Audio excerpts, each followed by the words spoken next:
ആണ്ടുവട്ടം 7-ാം വാരം വ്യാഴം. തിരുവചനം: നിങ്ങൾ ക്രിസ്തുവിന് ഉള്ളവരാകിയാൽ അവൻ്റെ നാമത്തിൽ ആരെങ്കിലും നിങ്ങൾക്കൊരു പാത്രം വെള്ളം കുടിക്കുവാൻ തന്നാൽ അവന് പ്രതിഫലം ലഭിക്കാതിരിക്കുകയില്ല. മാർക്കോസിൻ്റെ സുവിശേഷം 9-ാം അധ്യായം 41-ാം തിരുവചനം. എൻ്റെ സുഹൃത്താണ് പീറ്റർ ജോസഫ്.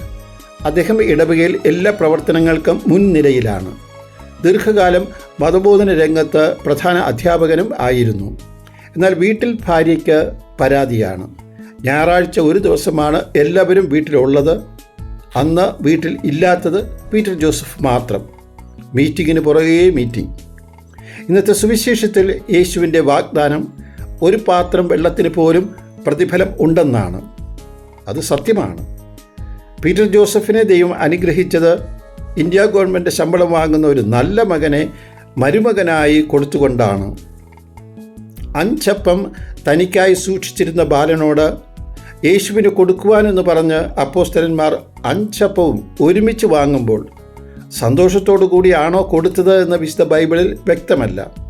എന്നാൽ ഒരു കാര്യം ഉറപ്പാണ്: എന്നിൽ നിന്ന് വാങ്ങിയ അപ്പമാണ് യേശു 5000 പേർക്ക് വീതിച്ചു കൊടുത്തത് എന്ന് ആ ബാലൻ എന്നും എപ്പോഴും പറഞ്ഞിരിക്കും. നൽകുന്നതും കൊടുക്കുന്നതും നഷ്ടമല്ല എന്ന് വിശുദ്ധ പൗലോസ് അപ്പോസ്തലൻ കൊറിന്ത്യക്കാരെ പഠിപ്പിച്ചത് ഇപ്രകാരമാണ്. സത്യമിതാണ്: അല്പം വിതയ്ക്കുന്നവൻ അല്പം മാത്രം കൊയ്യും, ധാരാളം വിതയ്ക്കുന്നവൻ ധാരാളം കൊയ്യും.